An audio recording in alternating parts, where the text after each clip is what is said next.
Hello. Oh, Lee, how are you? I'm doing really well. How are you?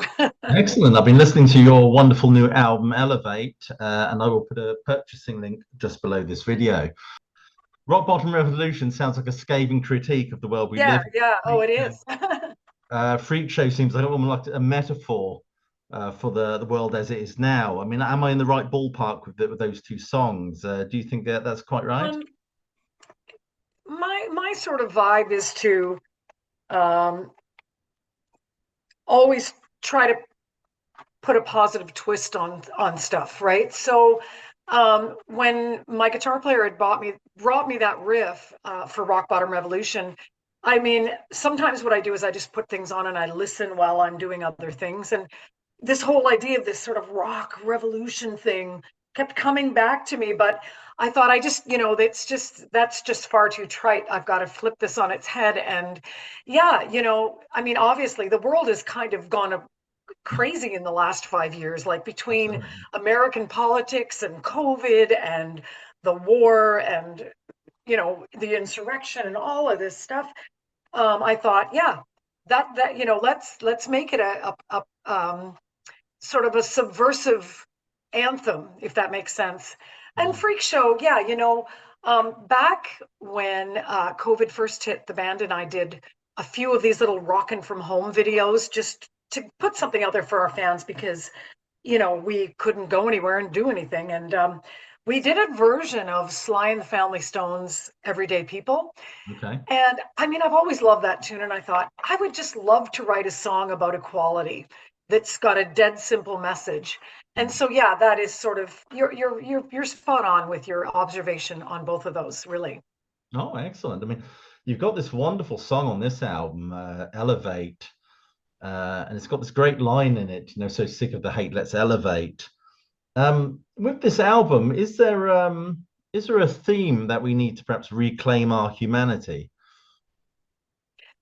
I would say so. I never really go into a writing process for a record thinking that it's going to be like a concept or have a particular thread, but I simply just whatever comes out, I write about what I'm thinking and feeling at the time. But I guess I'm not 20 anymore. I'm a more mature artist. I've got children. I've been married for a while, and I especially think when you've got little humans that you're raising and you're putting out into the world, Uh, your social consciousness changes and your priorities shift and you start thinking a lot more about the world that they're growing up in. And so, these are just themes that have been on my mind, obviously. And where do they come out? They come out in songwriting, right? But there's a couple of lighthearted tunes on the record, like Highway Romeo and Troublemaker, which are really just not my present day life, but just looking back on past mistakes with a wink and a smile, like, haha, we can laugh about it now. was Elevate based on your own experiences with social media? Yeah, I I have this love-hate relationship with social media. I realize it's a necessary tool to be able to put yourself out there and connect with your fans and to promote your music. But I also recognize that it can be quite a volatile and toxic place if you're not careful with your words. I mean, Mm. all of a sudden, words can be violence now, which is just so bizarre. Like I didn't grow up in a world like that, neither did you. But and so I'm very careful what I kind of post and say, and I try to keep it upbeat and positive. But I also at the same time go, I don't want people to think I'm just this vacuous little girl that sings and I've got nothing going on in my head. I do have opinions about things. But I just realized social media is not the place to engage and to go there. I know when the last election in the States happened, it was just obviously it was so volatile that everybody was fighting online. You were either in one camp or the other. And part of the problem is it becomes so polarized because, you know, the analytics and the algorithms in these programs only show you, everyone has their own Truman Show. Like they only show you what you click on. And like, so it gives you more of what it thinks that you like. So you're never seeing how the other side thinks. Does that make sense? It does, yeah. I think Yeah. And so I know I posted this thing where it was two fans of one was a Trump Pence supporter and the other was a Biden Harris supporter, and they both were carrying flags and they both had masks on during COVID, and they were shaking hands across the sidewalk. And I thought, what a positive thing that they're making peace with each other. They're showing their humanity by going, it doesn't matter who won or lost, we're all still human, we can all still be friends. And somebody attacked me online and said, yeah, we'll be okay because we're both white dudes.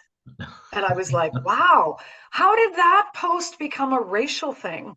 yeah. So it was a little bit of a light bulb went off and I went, whoa, okay, I guess I can't post anything. So yeah, the song Elevate is really a reflection on those kind of experiences that I've had online and what I see other people experiencing, you know? Yeah, I try to avoid putting anything on social media these days, to be honest with you. I love the song Spitfire Woman. It's quite dark, actually. What's the story behind that one? Um, so thank you. Yeah, it's a cool tune. Well, a couple little stories. I don't want to repeat the same stories I keep telling everybody, but I'm glad that you like that song. I like that album, to be honest with you. I think it was really, really good. Well, thank you. I've only got it on MP3 files. I might try and get a vinyl copy if it's available on vinyl. It is going to be available it's on a few different colors of vinyl. There's a black vinyl, a marbled vinyl, and there's going to be, I have an exclusive web store red edition as well. That's going to be coming out on my exclusive web Well, store, which is I've still got my barely holding on picture disc as well, from many years oh ago. wow, Many years ago, okay. yes. Anyway, Spitfire You're Woman. making me feel old here. Well, so yeah, one day I was, like I have very eclectic tastes in music. I listen to rock and hard rock, but I listen to a lot of variety of stuff. Like I listen to jazz, blues, some. It's funny. I was having a little discussion with someone today about my favorite Miles Davis record is "Sketches of Spain," right? So anyway, I was listening to some Lucinda Williams. She did this wonderful, wonderful album a couple of years ago, and I had sent a couple of songs to the guys in my band, and they both fired me back these blues kind of heavy blues riffs within a half an hour. And they Wow. melded perfectly. Dave's riff was perfect for the verse, and Sean's riff was perfect for the chorus. And so I dragged them into my Logic program, and I pieced together this loop of a song, and then I wrote Spitfire Woman. Wow. Um, and I'd had this idea percolating literally for years. When I think it was the mid '80s, I'd flown to Nashville to write with a songwriter named Todd Cerny, um, who unfortunately has since passed away, but he was a great writer, wrote a lot of hits in the '80s. And we had gone down there, and he was telling us this crazy story about this couple that he knew locally, and the husband had cheated on his wife, and she was quite a firecracker. And I guess he came home that night, and they got into a heated argument. And she had this hanging pot rack in her kitchen, and she just literally grabbed the first thing she could find. She was so angry. She grabbed this cast iron frying pan and she clocked him in the side of the head and killed him. But it Wow. wasn't an accident. It wasn't intentional. She didn't want to kill him. And apparently she never went to jail. It was deemed a crime of passion. That she was not premeditated. Um, and it was always in my head, this story. It was like, wow, what an insane story. But obviously, when I was in my early 20s and I wasn't married yet, I couldn't really relate to it as much. But now, I was like, not my husband is an amazingly wonderful, loyal man. But You're not gonna clump in one. no, no, no. But it's always been percolating as an idea, and Spitfire Woman just seemed like the perfect opportunity to write that song. So yeah. Interesting. You mentioned sketches from Spain.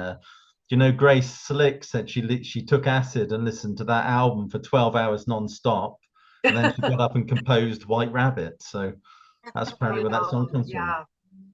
Um, you said many years ago, I read an interview that you modeled yourself on Barbara Streisand. Which female singers particularly do you most admire now? So when I was a really little girl, my mother had some Barbara Streisand records, and I would sing along with them. Honestly, was a wonderful vocal training. But Yeah.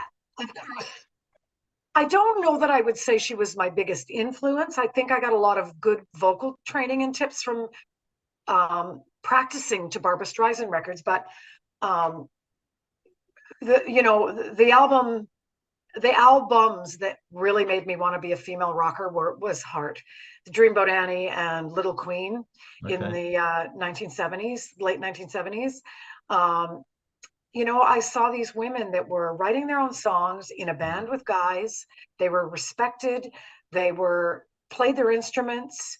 They were incredibly talented. They managed to mix this perfect blend of aggressive and feminine. And I always that just really resonated with me. I was just like, yeah, why can't you be a girl wearing a dress and they never traded on their sexuality in this, well, certainly in the 70s. I think they got, you know, influenced in the 80s by that marketing we all did, but certainly back then not. And they made me want to be a female rocker, you know. And then, Yeah. of course, I discovered the Runaways, and then I was like, "Ooh, I guess we could toughen up the sound a little bit." They were fantastic too. Those first few albums. Yeah, yeah, yeah. Were you ever a fan of Janis Joplin? Oh, of course, yes. She was a little before my time. Yeah, mine too. However, what's that? Yeah, mine too. But what a voice she had. So again, I feel like the best vocal training and teachers I had were listening to Robert Plant, Mm. Janis Joplin. When I went on the road in my very first band when I was like 18 years old, we did an entire set of Joplin. I used to come Oh, out right. with the round sunglasses and feather boas, and I would do the whole shtick. Yeah. And yeah, I mean, she was extremely influential as well. Yeah, I mean, I saw For, some old for concert footage of you on YouTube, and you were doing things like "Heaven and Hell" by Black Sabbath and some Led Zeppelin stuff as well. But seems a lot of artists explore this stuff and kind of find their own voice eventually. But it's certainly But interesting. yeah, you've got to start somewhere, right? So Yeah. yeah, my first couple years on the road, we were a cover band, and that's what Mhm. we were doing. Little Pat Benatar in there as well, Yeah. her early album. Yeah, and then you kind of, yeah, you find, like, I mean, those early Zeppelin albums, they were kind of, just pulling from a lot of the old blues guys, right? Well, yeah, yeah, And until they really, I feel like on Physical Graffiti, they really kind of like locked into their own thing. That's one of my favorite albums as well. yeah. Um, yeah, so you gotta start somewhere. But the song on the album, "Devil You Know," it's a great opening riff to that one. Is that song based on anyone in particular? No, not at all, actually. That is a song about coming to terms with your own personal demons, Okay. um, and recognizing that, you're the architect of your life and of the choices that you make, and we can make good ones and bad ones. And you know, there's also a, like, because I'm fascinated by themes like that, the dark and light. I mean, we all have dark and light. We all have, I mean, if we said everything we thought out loud, oh boy, would we all be in trouble, right? Yeah, you know, absolutely. and just really, digging deep and coming to terms with things like that, and also the spiritual element of the fact that we are all meant to grow. I feel like we come to our salvation, like, what did they say in the Bible, with through fear and trembling, and we all Um, sort of crawl there through all our mistakes, and you know growing into ourselves as we become better people as we become older and more mature. yeah. And that's what the Devil You Know is about.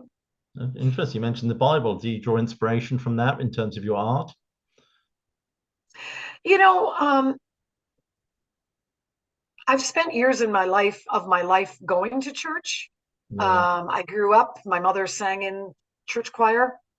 So I've spent a fair amount of my life in church, and I do Mhm. understand a lot of, I do understand a lot of that, how would I say, mentality and that lifestyle. Because I grew up in it.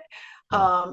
So I think whether I like it or not, I wouldn't say I wouldn't describe myself spiritually in one particular way. Mhm.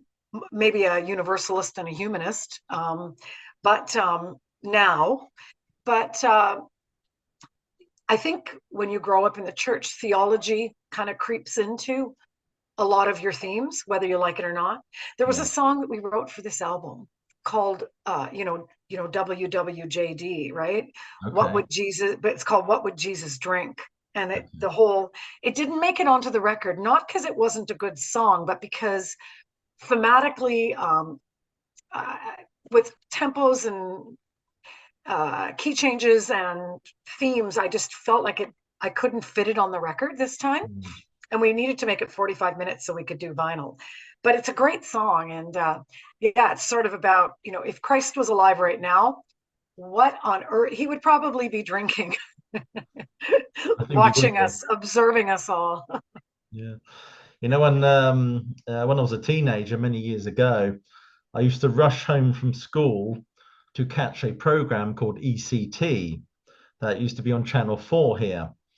And I remember seeing you on that show, and you were, because a lot of the bands were quite rough and ready on there, but your performance was so tight, and it was so good. Do you remember that program at all? Was ooh, was Venom on that same show? They might have been. I know Sure. you did three songs. One of them was Line of Fire and Hot to Be Rocked. It was about 85. I remember this. So I remember that show, and they had like three different stages, and the audience kind of went like, "Ooh, this band is on." They would run over to that stage, That's and then the right. Yeah, next band. that's right. Yeah, exactly. Well, funny story. I believe Venom was on that same program Right. that day, and they were back then. There was just a lot more kind of like rivalry between rock bands, and I was still in the stages of. I felt like I was always battling for respect. Like the guys would go like the girls singing hard rock, that, Mm. simply virtue of the fact that I was kind of cute when I was young, people would go like, can she possibly be taken seriously? And of course, like I could sing and I thought I had a good band. And so we're doing our performance and Venom is across the way. And these guys were pulling down their shorts and mooning me, trying desperately to throw me off my game while I was doing my performance. It was, so I will never forget that show because of that. Yes, I bet you've had years of therapy since then to get over that moment. That's a wonderful story. It's a great story. But funnily enough, after watching ECT, it was on a Friday night. 2 days later, we had tickets to go and see Hawkwind when they played in Reading, because I come I from was Reading. there.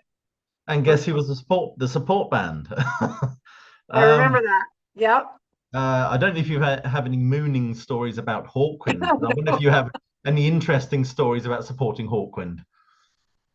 Oh boy. You worried about the lawyers?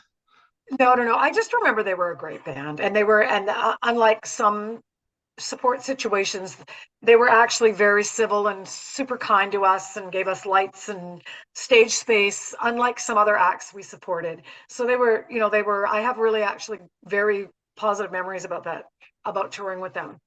And Yeah, great band. What a great band, right? they are absolutely. But Yeah. it's a strange combination, though, isn't it? Hawkwind and the Lee Aaron band, almost like Lee Aaron band and the Manfred Van Earth band. That's another strange combination. Yeah, 'Cause you I supported guess they them as well, were, didn't you? yes, I did as well. They, how do I explain it? Back then, a lot of the times the pairings that you would end up with weren't necessarily because you were supposed so well matched musically, but because, the booking agents, they were managed by the same booking agency or something. And they're like, well, these guys are going on tour and you're already here. So let's stick you on with these guys while you're in England. Right. Yeah, yeah. Um, but, the other thing too is that um, I know that a lot of people um, who don't know much about Lee Aaron They just remember Metal Queen, right? That's all they Yeah, remember. And sure. that riff and that song. And if that's all you know about me, you just go, Lee Aaron is a hard rocking metal artist. But even Metal Queen, you'd go into those deep cuts. They're very melodic.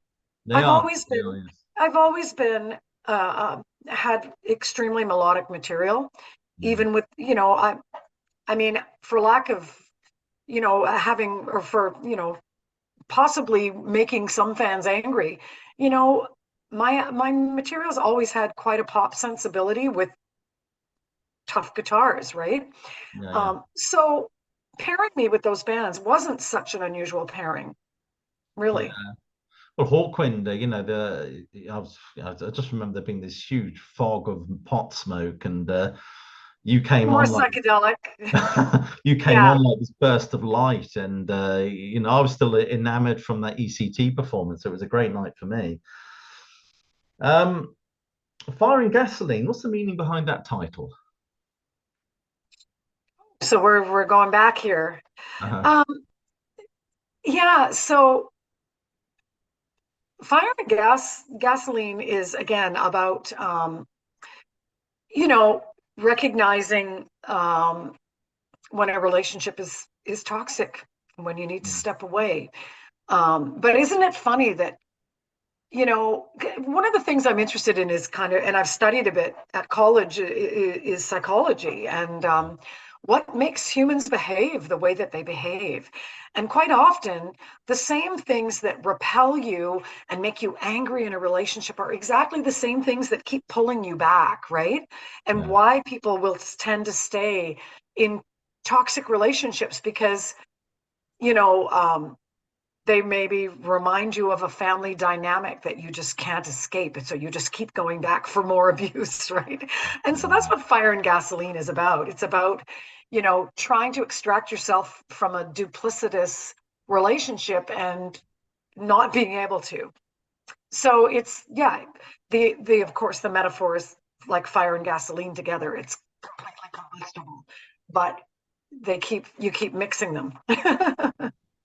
Interestingly, you mentioned Metal Queen, but Metal Queen and the song What You Do to My Body, is that it? Would you say those songs are about empowerment?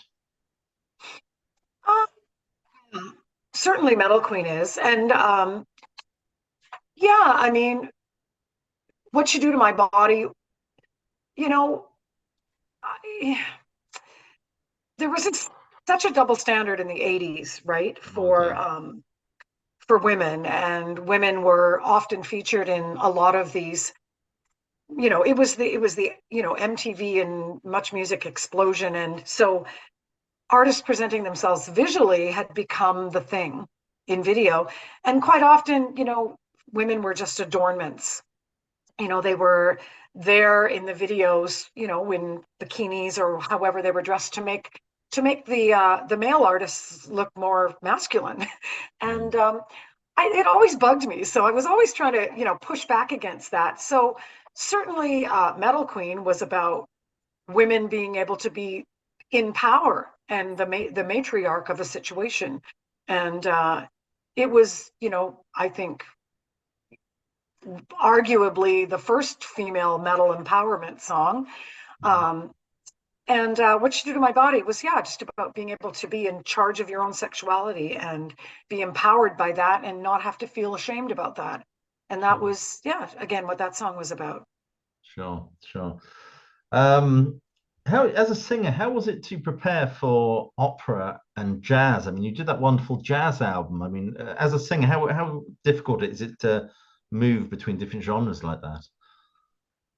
Well, singing jazz, believe it or not, I find it easy. It's a lot Okay. easier than singing rock. It's a lot easier on your voice because you're not shouting, right? Rock is a completely different discipline than singing jazz. Although I think singing jazz and blues made me a better rock singer. Um, I love singing jazz, and I still do. It's again like you get to use your voice more as an instrument. Yeah. Um, I love scatting. You can, the thing about jazz is you walk out there and you never, I don't. I don't sing the verse or the chorus the same way twice ever. Whereas rock fans want to hear you sing your songs and they sound exactly like the recording, right? Yeah. And quite often when you're hitting those whoa, high notes, you've got to hit them with power. And rock is certainly harder on your vocal cords. It's like going to the gym and bench pressing 300 pounds as opposed to jazz is bench pressing 20. Yeah. You're wonderful. I remember the album Lee Aaron 87 that came out because I saw you at the Reading Festival that year as well. What was there a deliberate attempt with that album to kind of broaden your appeal? Because the sound, it wasn't as rockier, I think. There was more keyboards on it and things like that. Were you looking to appeal, get more radio play, perhaps?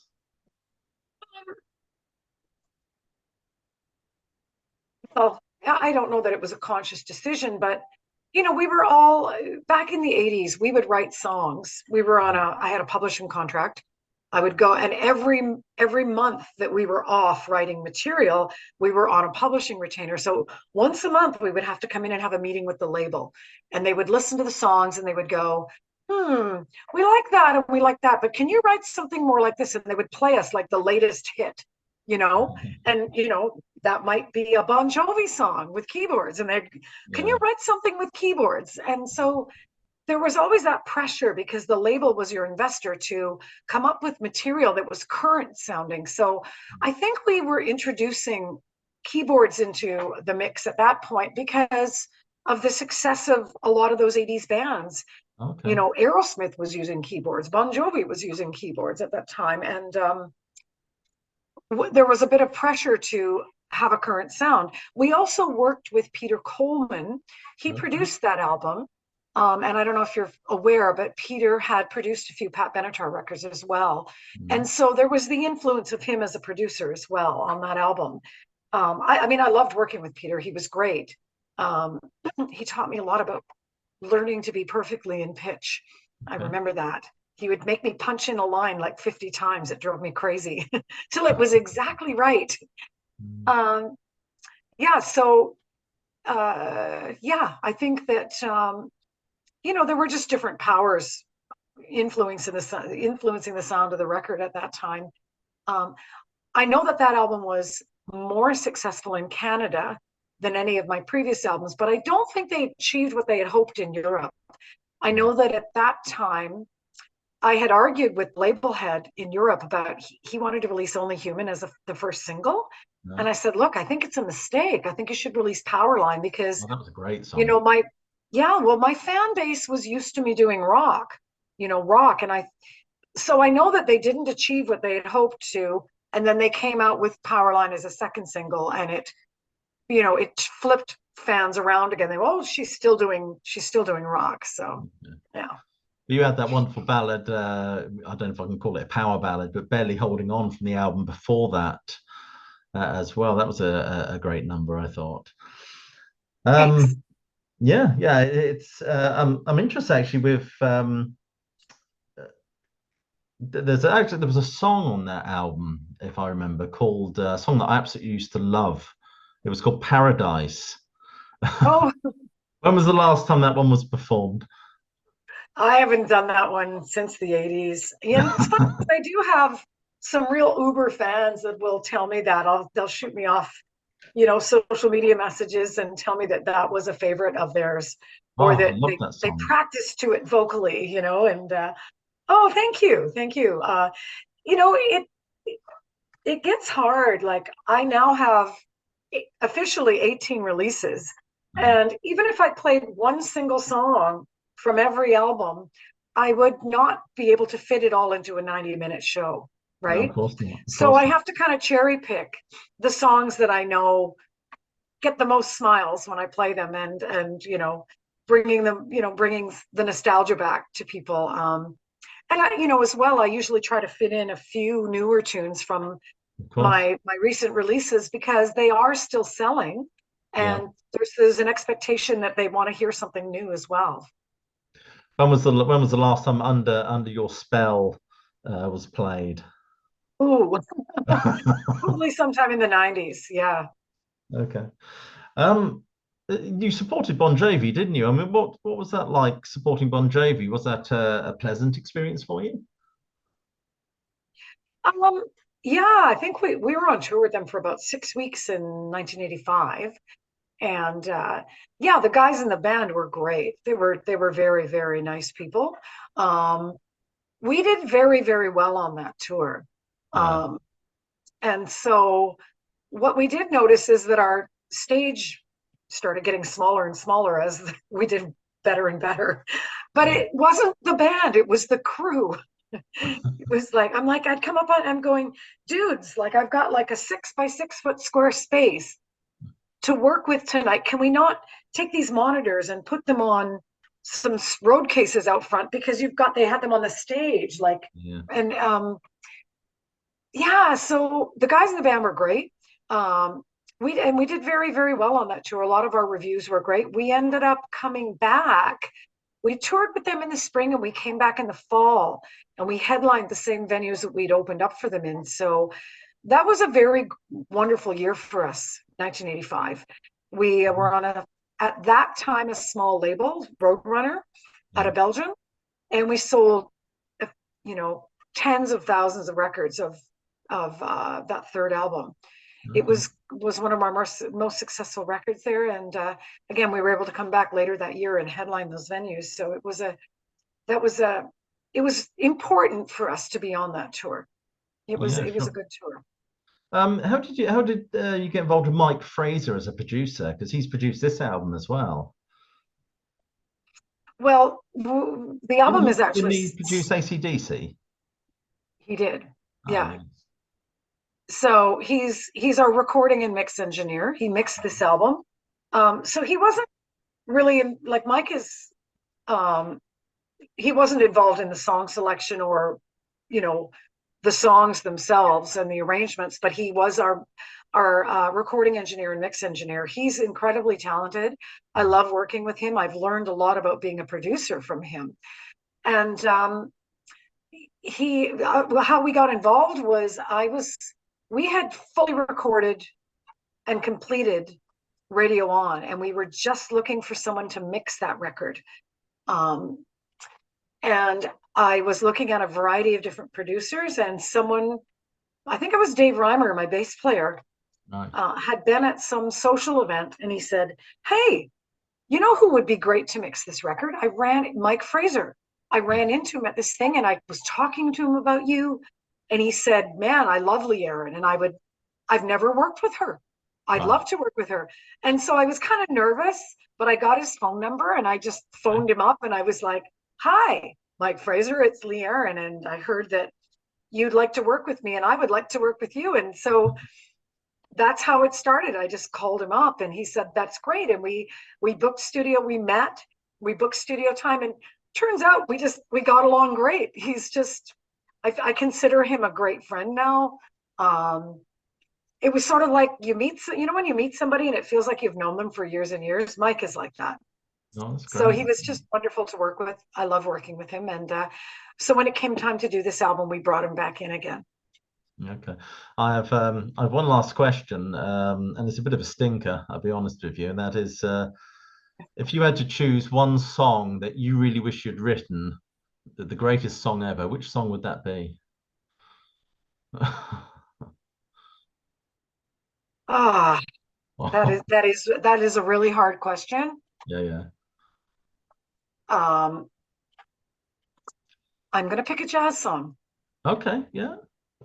I wish I'd written "Lush Life" by Billy Strayhorn. I Wonderful. just think that is one of the most brilliant songs in existence, Yeah. lyrically and structure wise. Yeah. I think if I was choosing one, I'd go for God Only Knows by the Beach Boys. I just Oh, I just love that. my Paul McCart- husband, my husband is a huge Beach Boys fan. So I get it. Like, you know what? That is a really, really tough question because there's so many great songs. So many Paul great McCartney songs. said God Only Knows was the greatest pop song ever written. So it says something. Yeah, Yeah. yeah, yeah. Well, I'd like to thank you so much for doing this interview. It's been a thrill for me to be able to talk to you after all these years. I'm going to go away and watch ECT now, see if I can guess when the mooning incident is going on. Um, Awesome. best of luck with this wonderful new album. As I said, I will put the purchasing link just below this video. And thank you so much for giving me half an hour of your time. You have it's quite early there, isn't there, where you are? It's quite lunchtime. It's noon, and I'm up driving my son to school every morning. Is that your painting in the background? My wife paints. Oh, This is wow. I'll show you my favorite one by her actually. That's this one. I really love this one. Holy smokes, she's great. I That's know. amazing. Wow. $2,000 and it's yours. 1,000? Nice. It's a nice paint. She's certainly talented. She loves painting. She kind of loses herself in that. With me, it's music. With her, it's painting. But there you go. Anyway, thank you so much. Enjoy the rest of your day. I'm going to get my children to bed because it's quite late here, and just have a great day. Thank you very much. Yeah, thank you so much. What a wonderful interview. Thank you for your questions. They were great. Oh, excellent. Good. Thank you very much. Take All the care. best. Bye bye.